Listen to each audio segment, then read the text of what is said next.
Hello everyone, कैसे हो आप सब बढ़िया होंगे। मैं भी बहुत बढ़िया हूँ। तो एक बार फिर से आप लोगों का एमए क्लासेस में बहुत बहुत स्वागत है। तो जैसा कि दोस्तों हम हिमाचल प्रदेश के जो फॉरेस्ट है उनके ऊपर बात कर रहे थे और हमने मैक्सिमम हमने डिस्कस कर लिया है हिमाचल प्रदेश के फॉरेस्ट के बारे में। लेकिन आज की जो हमारी लास्ट वीडियो है पार्ट 3 में जिसको हम लेके आए हैं, उसमें आज हम बात करेंगे हिमाचल प्रदेश के जो भी हमारे फॉरेस्ट पॉलिसीज़ जो आई थी, कौन-कौन सी ऐसी स्कीम्स लाई थी गवर्नमेंट, या ऐसी कौन-कौन सी ऑर्गेनाइजेशन है जो कि फॉरेस्ट प्रोटेक्शन के लिए बनाई गई थी। तो आज की जो वीडियो होगी, आज इन्हीं के ऊपर हम बात करेंगे। और चलो अब इस वीडियो को स्टार्ट करते हैं। तो जिसने एक बात और, जिसने जो हमारी 2 पार्ट की जो वीडियो है भाई, अगर किसी ने नहीं देखी है वो उसको ज़रूर जाके देखें। तभी आपको ये सब चीज़ें जो इस वीडियो में मैं बताऊंगा ये सब समझ आएगी। तो चलो अब स्टार्ट करते हैं वीडियो। तो आज की जो वीडियो का टाइटल रहेगा वो रहेगा forest protection and conservation, means one सुरक्षा और संरक्षण। तो इसके लिए क्या था कि जो हमारी हिमाचल प्रदेश की जो गवर्नमेंट थी, या जो भी हमारा जो भी क्या बोलते हैं इसको, मिनिस्ट्री ऑफ एनवायरनमेंट है, इन्होंने बहुत सारी ऐसी चीज़ों के ऊपर मतलब बहुत कोशिश की है हमारे जो भी फॉरेस्ट हैं इनको प्रोटेक्शन करने के लिए और इनको कंजर्व करने के लिए।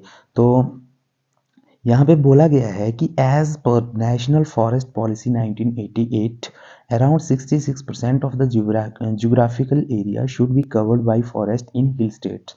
ये बोलता है कि नेशनल फॉरेस्ट पॉलिसी के अनुसार हिमाचल प्रदेश का जो 66% हिस्सा है वो वनों के अधीन है।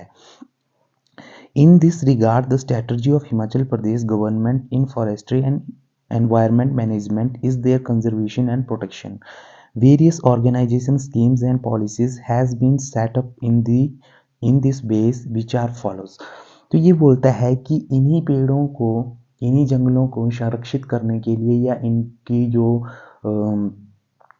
सुरक्षा है इसको सुनिश्चित करने के लिए जो हिमाचल प्रदेश की जो गवर्नमेंट है, जो सरकार है, इसने बहुत सारी ऐसी स्कीम्स, बहुत सारी ऐसी ऑर्गेनाइजेशन या बहुत सारी ऐसी पॉलिसीज़ बनाई थी ताकि जो हमारे पेड़ पौधे हैं, वन है, ये सुरक्षित रह सके या संरक्षित रह सके।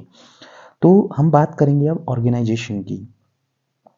तो जो हिमाचल प्रदेश की जो ऑर्गेनाइजेशन, गवर्नमेंट ने जो ऑर्गेनाइजेशन एस्टैब्लिश की थी वो कौन थी, वो है Himachal Pradesh state forest development corporation limited. तो ये हमारे पास एक ऑर्गेनाइजेशन है जो कि स्टेट गवर्नमेंट ने डेवलप की थी। तो इसके बारे में चलो थोड़ा डिस्कस करते हैं। This corporation is introduced by Himachal Pradesh government which came into existence on 25 मार्च 1974। देखो ये क्या बोल रहा है कि ये जो कॉरपोरेशन है, ये जो ऑर्गेनाइजेशन है, इसको हिमाचल प्रदेश की जो सरकार है इसने 25 मार्च 1974, मीन्स इसको आपने ध्यान से याद रखना है या इसको नोट्स लिख लो इस डेट को। तो ये हमारे पास एक ऑर्गेनाइजेशन थी जो कि हिमाचल गवर्नमेंट ने इसको एस्टैब्लिश किया था 25 मार्च 1974 को। The corporation has its office in Shimla district. It mainly deal with the marketing of timbers, fuel wood, pulp wood, bamboo, hair and resin. Its objective is to be conserve, manage forest, prevent illegal fellings of trees and develop social forestry. तो इसका जो सीधा सा काम था इस organisation को बनाने का गवर्नमेंट का, वो था कि जो हमारे पेड़ हैं इनको कंजर्व कर सकें, इनकी प्रोटेक्शन कर सकें, और जो भी इलीगल जो भी पेड़ों की कटाई हो रही है, वनोन्मूलन हो रहा है, तो उसको रोका जा सके, डिफॉरेस्टेशन जो हो रही है उसको रोका जा सके। और इसको मतलब जो भी हमारे सोशल फॉरेस्ट्री है तो इनके भी लिए भी इसको डेवलप किया जा सके। और दूसरी बात, इसका जो हमारे पास ये जो ऑर्गेनाइजेशन थी Himachal Pradesh state forest development corporation, इसका जो हेडक्वार्टर था वो शिमला में है। तो ये थी हमारे पास एक ऑर्गेनाइजेशन जो कि हिमाचल गवर्नमेंट ने एस्टैब्लिश की थी। तो दूसरी पे जो हमारे पास आता है वो आती है स्कीम्स एंड पॉलिसीज़। क्या क्या ऐसी स्कीम्स गवर्नमेंट ने निकाली थी या कौन कौन सी ऐसी पॉलिसीज़ निकाली थी वनों को संरक्षित करने के लिए। तो इसमें हमारे पास 4 या 5 जो भी स्कीम्स थी, पॉलिसीज़ थी, वो लाई थी, जो इस प्रकार से है कि Himachal Pradesh forest ecosystem management and livelihood improvement project. देखो ये स्कीमें हिमाचल गवर्नमेंट ने लाई थी। और सेकंड पे है नगर वन उद्यान योजना, एक कदम हरियाली की ओर। इनके बारे में हम थोड़ा डीपली डिस्कस करेंगे, लेकिन मैं आपको पहले बता रहा हूँ जो भी मेन है हमारी। थर्ड पे आती है Himachal Pradesh forest ecosystem climate proofing project. Fourth पे है policy on payment of ecosystem service PES 2013। Now the fifth one है मेडिसिनल प्लांट पॉलिसी 2006। तो ये हमारे पास 5 ऐसी स्कीम्स और पॉलिसीज़ जो थी वो गवर्नमेंट लेके आई थी फॉरेस्ट प्रोटेक्शन के लिए। तो चलो अब वन बाय वन करके इनको डिस्कस कर लेते हैं। तो सबसे पहले हमारे पास जो आती है वो है Himachal Pradesh forest ecosystem management project. तो ये जो स्कीम थी इसके अंतर्गत क्या क्या जो चीज़ें थी वो लाई थी गवर्नमेंट ने, वो हम डिस्कस करते हैं। तो इसमें बोला गया था this project is implemented for 8 years, means 2018 to 19 to 25-26 की इन दिस स्टेट। मीन्स ये जो हमारे पास पॉलिसी थी ये 8 साल के लिए ये लाई गई थी, इम्प्लीमेंट की गई थी 2018-19 से 2025-26 तक के लिए, जो हिमाचल गवर्नमेंट है। दूसरे में है the project is implemented in Bilaspur, Kullu, Mandi, Shimla, Kinnaur, Lahaul Spiti and district and tribe area of पांगीज and Bharmour sub division of Chamba. और ये अब ये जो स्कीम्स, ये जो प्रोजेक्ट था इसको कहाँ कहाँ लाया गया था, इसको इम्प्लीमेंट किया था बिलासपुर, कुल्लू, मंडी, शिमला, किन्नौर, लाहौल स्पीति और पांगी, जो भी हमारे पास जनजातीय क्षेत्र है जैसे पांगी है, और भरमौर जो चंबा डिस्ट्रिक्ट का एक चंबा डिवीज़न का एक हिस्सा है। तो इन जगहों पे इस प्रोजेक्ट को इम्प्लीमेंट किया था। आगे है the project headquarter at Kullu Shamshi district at regional office at Rampur district Shimla. अगर हम इस प्रोजेक्ट की, इस स्कीम्स का अगर हेडक्वार्टर की बात करें तो कुल्लू के शमशी में इसका हेडक्वार्टर है, और इसका अगर हम रीजनल ऑफिस देखें तो वो है शिमला डिस्ट्रिक्ट में। आगे है the objective of the project are to conserve the forest and mountain ecosystem. तो इसका जो मेन ऑब्जेक्टिव था, इस पॉलिसीज का जो मेन उद्देश्य था वो क्या था कि हमारे जो पहाड़ और जो भी जंगल हैं इनको कंजर्व करना, इनको संरक्षित करना, और जो भी हमारा इकोसिस्टम है इसको कंजर्व करके रखना। तो ये था हमारे पास। अब दूसरे नंबर पे जो हमारे पास जो स्कीम थी वो थी नगर वन उद्यान योजना, जिसके अंतर्गत थी एक कदम हरियाली की ओर। ये हमारे पास जो स्कीम थी वो लाई थी। तो इस स्कीम के अंदर कौन कौन सी ऐसी चीज़ें लाई गई थी तो इसके बारे में डिस्कस करते हैं। तो इसके अंदर आया था the ministry of environment forest and climate change has introduce this schemes in 2017 and 18। तो ये जो हमारे पास स्कीम थी, इसको जो हमारा पर्यावरण मंत्रालय है उसके द्वारा हमारे जो जंगल है और जो भी जलवायु परिवर्तन हो रहा है हमारा, उसको इंट्रोड्यूस करने के लिए इस पॉलिसी को 2017 और 18 में एस्टैब्लिश किया गया था। The vision of this scheme is to be create at least one city forest in each city having municipal corporation. तो इस जो स्कीम थी इसका मेन उद्देश्य क्या था कि हर सिटी में क्या होना चाहिए, एक म्युनिसिपल कॉरपोरेशन होना चाहिए। वन सिटी फॉरेस्ट मतलब एक फॉरेस्ट के तहत एक म्युनिसिपल कॉरपोरेशन हर सिटी में होना चाहिए। उसके बाद आती है बात its aim to provide wholesome healthy living environment and contributing to growth of smart clean green sustainables and healthy cities.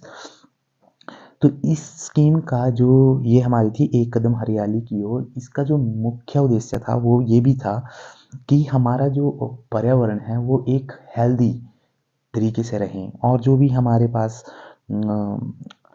Contributing to growth of smart clean green sustainable and healthy cities, और जो भी हमारी cities हैं वो बहुत ही clean healthy और सस्टेनेबल्स। और ये मतलब होता है ना कि एक मतलब अगर हमारा पर्यावरण स्वच्छ रहेगा तो हमारी जो सिटीज़ थी वो भी क्लीन रहेगी। तो यही इसका एक मेन उद्देश्य था। आगे बोलता है under the schemes 80% funds are to be provided by national CAMPA advisory councils NCAC and 20% by the state government.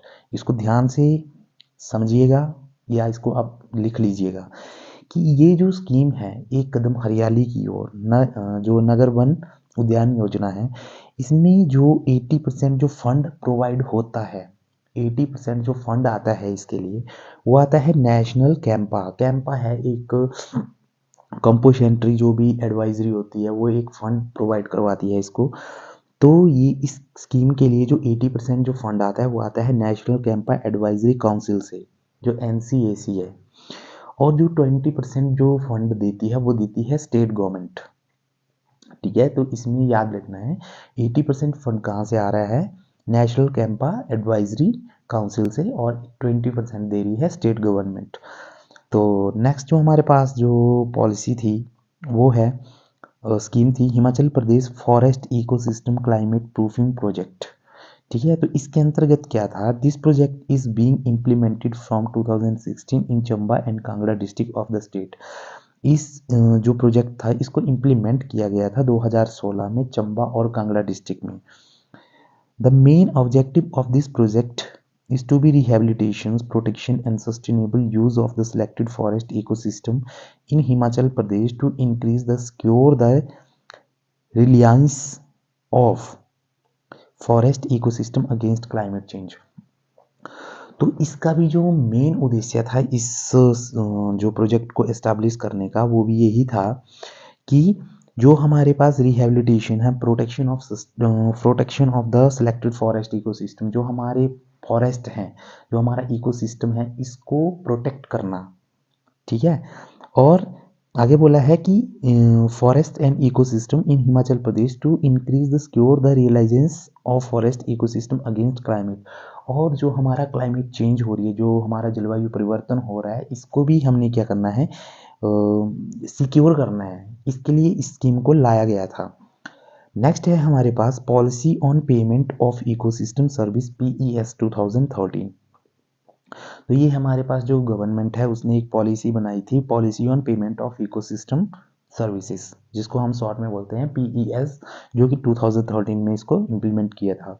तो इसमें क्या, इसके अंतर्गत क्या क्या आया था, the government of HP means government of Himachal Pradesh adopted this policy in order to protect and manage natural sources for sustained production of ecosystem services।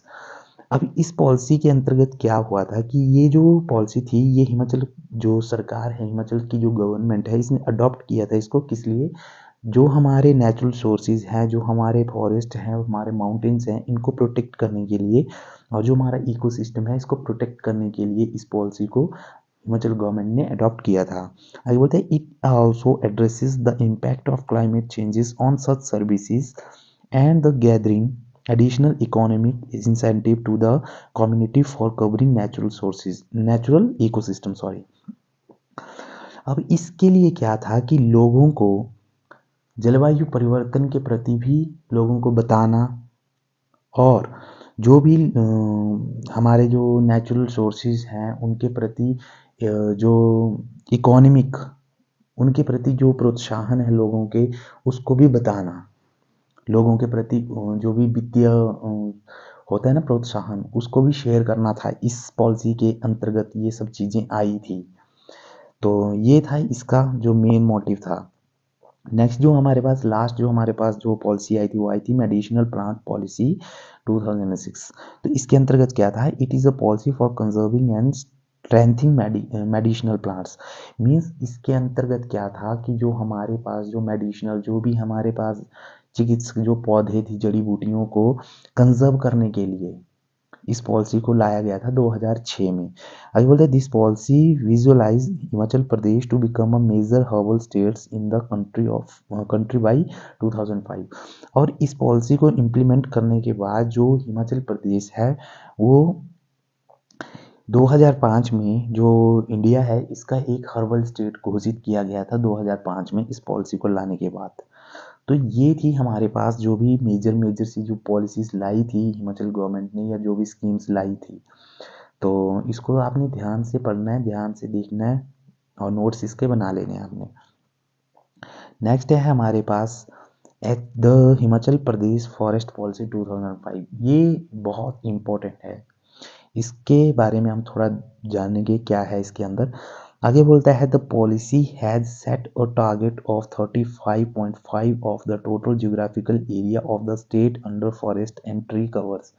तो ये बोलता है कि इस पॉलिसी के अनुसार जो भी हिमाचल प्रदेश का 35% जो हिस्सा है, जो भी जियोग्राफिकल एरिया है, वो किसके अंडर है, पेड़ पौधे और जंगलों के लिए, जंगलों के अधीन है।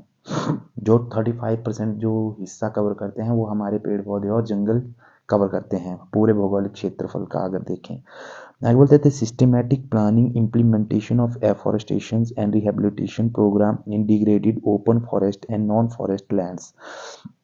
तो इसका जो दूसरा क्या था, जो इस पॉलिसी में जो दूसरी मेजर चीज आई थी वो आई थी कि सिस्टमेटिक प्लानिंग होनी चाहिए। और सिस्टमेटिक प्लानिंग कैसे होनी चाहिए कि जैसे कि वनों का कटाव हो रहा है तो वनों का ज़्यादा से ज़्यादा एफॉरेस्टेशन होती है कि वनों को ज़्यादा से ज़्यादा लगाया जाए, मतलब जो भी पेड़ लगाते हैं हम हर, तो वो ज़्यादा से ज़्यादा होना चाहिए, वनारोपण जिसको हम कह सकते हैं। तो इसके लिए भी एक सिस्टमेटिक प्लान होना चाहिए, उसको इम्प्लीमेंट किया, ठीक है। और इसके बाद जो अगला आया था special focus on the policy is cold desert area of the state where native medicinal aromatic plants and cooperative micro enterprises will be promoted. और हम इस पॉलिसी के अधीन क्या हुआ था कि जो हमारे पास जो शीत मरुस्थल एरिया है, मीन्स जो हमारे ठंडे वाले जो क्षेत्र हैं वहाँ पे जो हमारी जड़ी बूटियाँ पाई जाती हैं उनको संरक्षित करना और उनको प्रमोट करना, ये भी इस पॉलिसी के अंतर्गत आया था। और आगे है forest fires, invasive weeds or stray cattle's problems have become serious threats to forest and forest-based resources. Thus, measures to control them will taken up an urgent basis. तो इसमें क्या है कि इसमें ये भी लाया था इस पॉलिसीज में कि जो भी फॉरेस्ट फायर्स हो रही है या कोई भी अनवांटेड जो भी पेड़ पौधे जो भी जंगलों में लग जाते हैं, जैसे कि हमारे पास invasive weeds and stray cattles problem, तो इनको भी कंजर्व करने के लिए, इनकी भी रोकथाम करने के लिए इस जो ये पॉलिसी आई थी फॉरेस्ट पॉलिसी 2005, इसके अंतर्गत इसको भी लाया गया था। नेक्स्ट है under plantation campaign 2018 the state government has selected 600 sites to plant 5 lakh seedling of broad leaf trees. तो इस पॉलिसी के अंतर्गत जो हम यहाँ के अंतर्गत एक चीज़ और भी लाई गई थी, जो हमारे पास प्लांटेशन कैंपेन मतलब जो वनारोपण अभियान चलाया गया था 2018 में, उसमें 600 ऐसी साइट्स को सिलेक्ट किया गया था जिसमें कि 15 लाख पौधों को लगाना था। जो भी बड़े आकार की जो पत्तियों वाले जो पेड़ थे उनको लगाने का भी इसमें प्रावधान किया था इस पॉलिसी के अंतर्गत। तो दोस्तों ये था हमारे पास जो भी हिमाचल प्रदेश के जो फॉरेस्ट है इनके ऊपर जितना भी टोटल जो कॉन्सेप्ट था, जो भी इसके ऊपर मेजर जो की पॉइंट्स थे उनके ऊपर हमने डिस्कस की। तो ये हमारे पास लगभग 3 पार्ट में ये जो टॉपिक है ये कंप्लीट हुआ है। तो सबसे पहले जो हमारा पार्ट था उसमें हमने डिस्कस किया था हिमाचल प्रदेश की जो फॉरेस्ट है उसकी इंट्रोडक्शन, नाउ उसके टाइप्स। नाउ द सेकंड में जो हमारा पार्ट आया था उसमें हमने डिस्कस किया था हिमाचल प्रदेश का जो फॉरेस्ट एरिया है, ठीक है, वो हमारा जो भी भौगोलिक क्षेत्र, कितना भौगोलिक क्षेत्र में ये आते हैं, ठीक है। और कुछ ऐसे हमने फॉरेस्ट सर्वे रिपोर्ट को भी डिस्कस किया था। और आज की जो वीडियो थी, आज की वीडियो में हमने सिंपल इसकी जो भी फॉरेस्ट के लिए जो भी गवर्नमेंट ने कौन कौन से कदम उठाए थे इनकी प्रोटेक्शन के लिए, कंजर्वेशन के लिए, तो कौन कौन सी ऐसी पॉलिसीज़ थी जो लाई गई थी और कौन कौन सी ऐसी स्कीम्स थी लाई गई थी और कौन कौन सी ऐसी ऑर्गेनाइजेशन को एस्टैब्लिश किया था ताकि हमारे जो जंगल, जो वन है हमारे, वो संरक्षित रह सकें। तो इस वीडियो को आपने ध्यान से पढ़ना है आप, और इसके नोट्स बना लेने हैं ताकि इन फ्यूचर आपको दिक्कत ना आए। तो ठीक है, अब मिलते हैं किसी नई वीडियो में, तब तक के लिए बाय बाय।